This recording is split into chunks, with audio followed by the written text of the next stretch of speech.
Think about the last pair of glasses you bought. Maybe you spent $200, maybe $400. Maybe you walked out of the store feeling like you got a good deal because your insurance covered $150 of it. Now think about this. Those glasses cost between $5 and $8 to actually manufacture. Every piece, the lenses, the frame, the hinges, even the little logo on the side. About the price of a sandwich. And the reason you paid 30 or 50 times that amount isn't better materials or smarter design. It's because a single corporation has spent the last 60 years quietly buying up every piece of the eyewear industry until no competition was left. This company is called EssilorLuxottica. It manufactures the glasses, it owns the stores that sell them, it runs the insurance that pays for them, it even owns the brands you think are competing with each other. Today, it's worth roughly $165 billion. And the 4.4 billion people on Earth who need corrective lenses have been paying whatever this company decides to charge. But right now, a city in eastern China with less than 1 million people is pulling off something 60 years of corporate consolidation couldn't prevent. It's manufacturing lenses and frames of identical quality for pennies. And there are companies selling them online for between $3 and $7. If you like videos about monopolies hiding in plain sight and the people tearing them down, hit like and subscribe so you don't miss the next one. What you're about to hear is the story of how one man who started with nothing built the most complete consumer monopoly in the world, and how a Chinese city almost nobody's heard of is cracking it apart. But to understand how $3 glasses are taking down a $165 billion empire, you first have to understand the empire itself. Here's the detail that ties this whole story together, and it's the one people struggle the most to accept. When you walk into a sunglass hut and pick up a pair of Ray-Ban Wayfarers for $249. And then you get home and order a pair of Zenni sunglasses for $22.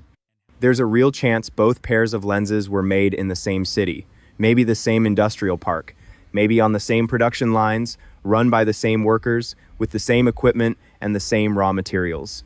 The factory doesn't care whose logo ends up on the temple. It sells lenses, millions of them, to whoever places the order.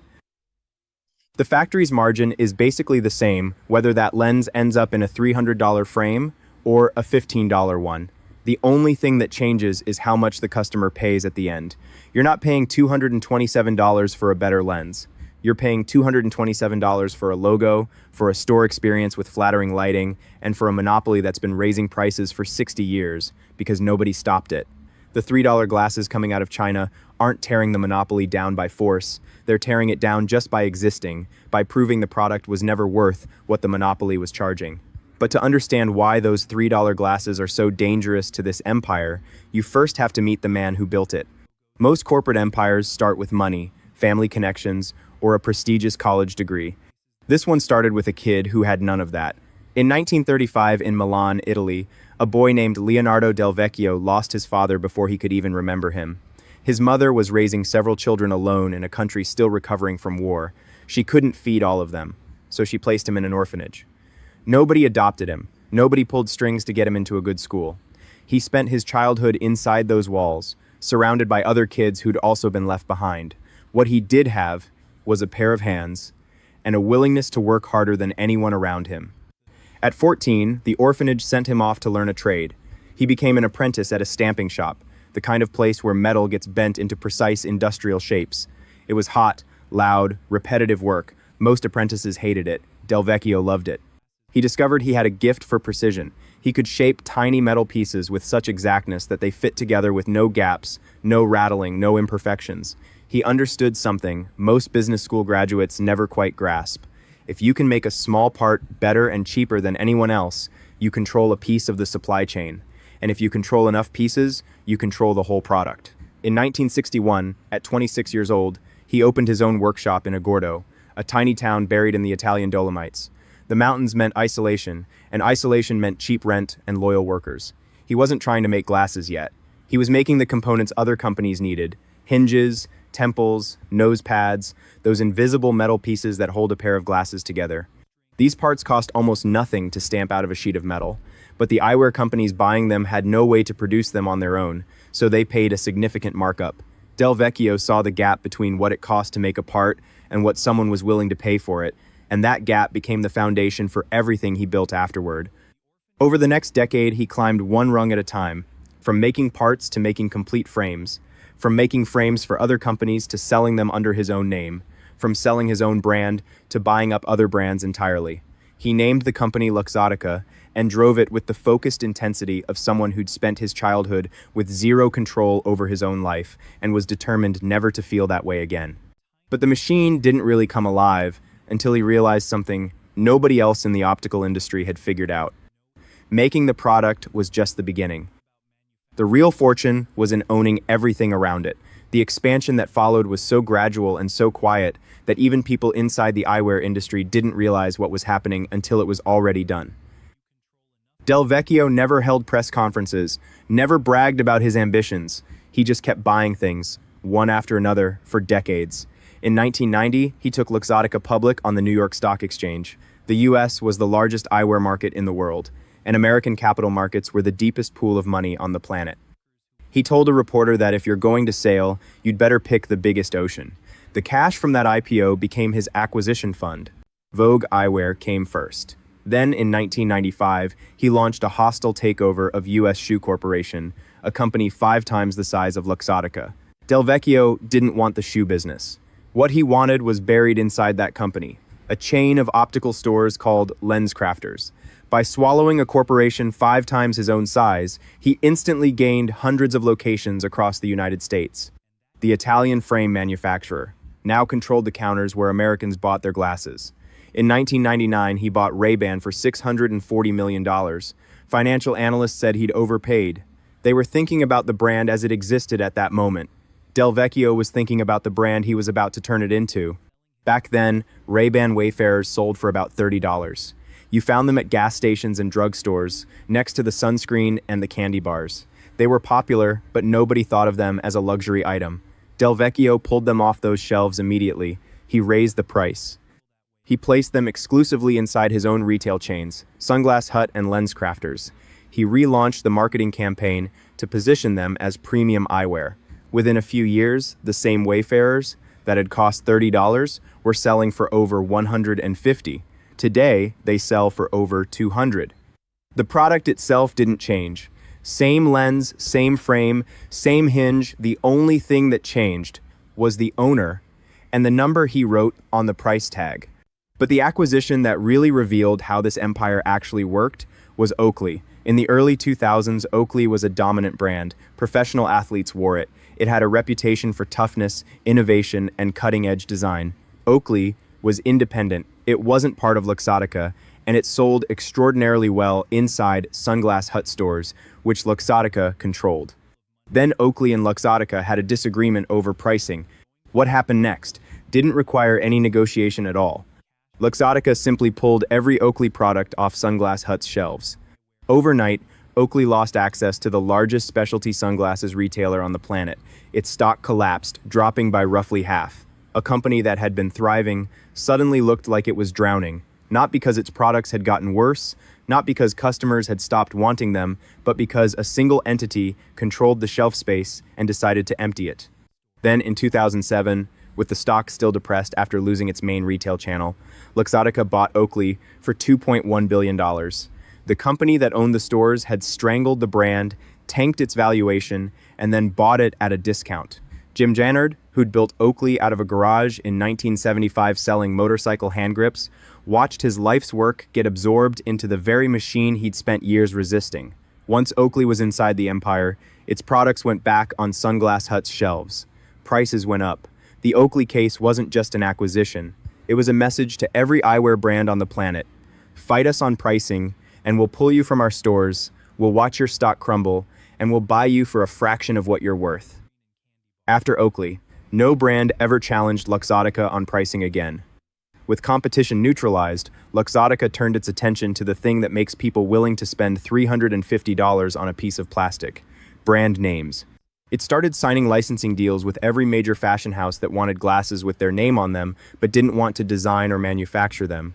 Prada, Chanel, Versace, Armani, Burberry, Dolce & Gabbana, Ralph Lauren, Tiffany, Michael Kors, Coach, Valentino, Tory Burch. The list grew every year.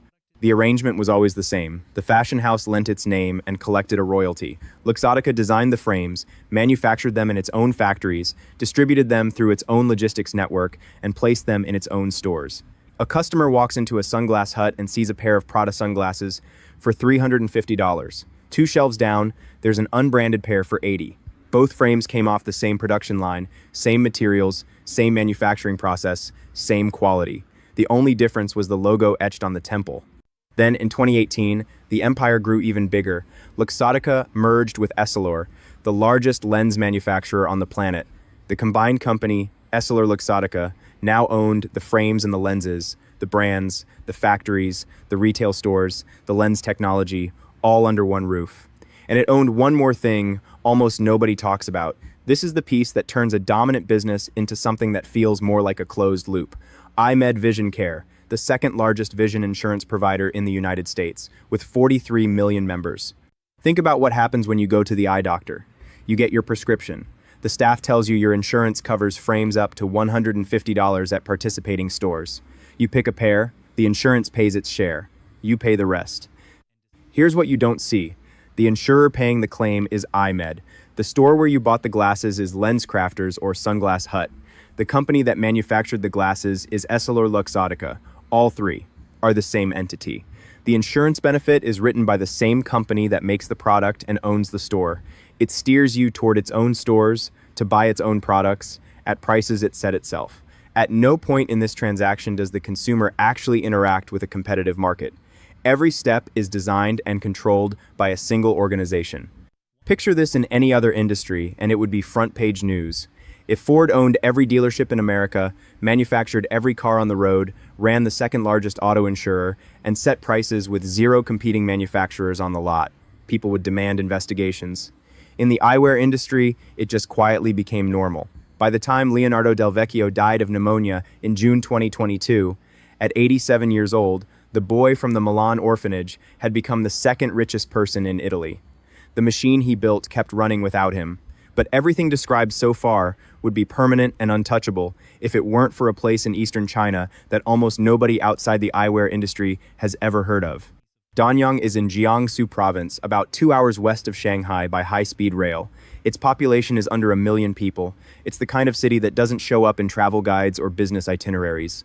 It sits along the Yangtze River Delta, surrounded by farms and small factories. Nothing about it suggests it's the center of anything. But Danyang carries a nickname that sounds like a tourism slogan. Until you see the numbers. The eyewear capital of the world. The city produces over 400 million eyeglass lenses a year. That figure represents 50% of every lens made on Earth. 1 out of every 2 corrective lenses on the planet, regardless of brand or the country it's sold in, originates in this single city of under 1 million people. On top of that, Danyang produces over 100 million pairs of frames a year, which represents a third of all frame manufacturing in China. More than 1,600 eyewear companies operate within its limits. They employ over 50,000 workers and generate roughly $2.8 billion in annual revenue. The origin story of this industry follows a pattern that repeats throughout Chinese manufacturing history. Back in the 1960s, a group of young people who'd trained at lens factories in Shanghai and Suzhou were relocated to rural areas during a period of political upheaval. They arrived in Danyang with nothing but the technical knowledge they'd picked up in the city. They set up small workshops. Those who knew how to polish and grind glass taught their neighbors. Neighbors taught their relatives. By the 1980s, a local lens industry had taken root. The workshops were modest. The equipment was rudimentary. Quality varied widely, but production volume kept growing, and costs were a fraction of what European and Japanese manufacturers charged. The 90s and the 2000s brought a transformation. The local government poured resources into industrial parks, attracted foreign investment, and pushed manufacturers to raise their quality standards. Companies that had settled for producing low-end lenses started investing seriously in research and development. They formed partnerships with universities in Shanghai and Nanjing. They imported precision polishing equipment and coating machines that matched what factories in Germany and Japan were using. A turning point came in 2014. A Danyang company called Dingsheng Machinery built the first eyeglass lens coating machine made entirely in China. This broke a foreign monopoly on the equipment used to apply the anti-reflective and scratch-resistant coatings modern lenses require. Today, Danyang's factories don't just produce budget lenses. They manufacture products with multi-layer optical coatings, blue light filtering, UV protection, and precision polishing. These are exactly the features premium brands highlight in their advertising to justify high prices. Independent lab testing has confirmed that Danyang's lenses match or exceed the optical performance of lenses sold under name brands at between 10 and 20 times the cost. The quality gap that once separated Chinese lenses from German or Japanese ones has closed to the point where most consumers, and even many opticians, can't tell them apart without checking the packaging. Some of the factories producing lenses for Chinese domestic brands also manufacture lenses that end up inside frames, carrying European and American brand names, sold in Western optical chains. Different box, different logo, same lens. This was precisely the gap a new generation of online eyewear companies needed to start dismantling the monopoly from the inside. Zenni Optical spotted the opportunity before almost anyone else. Founded in 2003, the company was built on a concept so simple it sounds obvious in hindsight. Buy lenses and frames directly from Chinese manufacturers, list them on a website, and sell prescription glasses to American buyers at a price nothing like what they'd pay inside a LensCrafters or a Pearl Vision. The model eliminated every layer of cost Luxottica had spent decades building into the supply chain. No physical stores requiring rent and staff, no royalties flowing to fashion houses. No Luxottica markup wedged between the factory floor and the customer's mailbox. A complete pair of prescription glasses at Zenni starts at $6.95. That includes prescription lenses, anti-reflective coating, and the frame. The most expensive frames on the entire site rarely top $50. Zenni has sold over 50 million pairs of glasses. That number describes a genuinely large competitor that exists because Chinese manufacturing can produce identical quality at a fraction of the cost and ship it directly to whoever's going to wear it. Warby Parker approached the same problem from a different angle. One of its co-founders lost his glasses on a trip. He went to replace them. The optician quoted him $700. He stood there staring at the price and thought about the smartphone in his pocket. That phone contained a microprocessor, a camera, GPS, a high-resolution touchscreen, and a cellular radio. It had cost less than 2 pieces of plastic and curved glass sitting on the counter in front of him. He launched Warby Parker in 2010, offering prescription glasses online for $95. The company expanded to more than 200 physical locations and went public in 2021 at a valuation north of $6 billion. Warby Parker didn't break Luxottica's grip on the industry, but it proved consumers would abandon the traditional model the moment someone offered them a credible alternative at a price that didn't feel like extortion. Online eyewear sales have grown at double-digit rates globally for 5 straight years.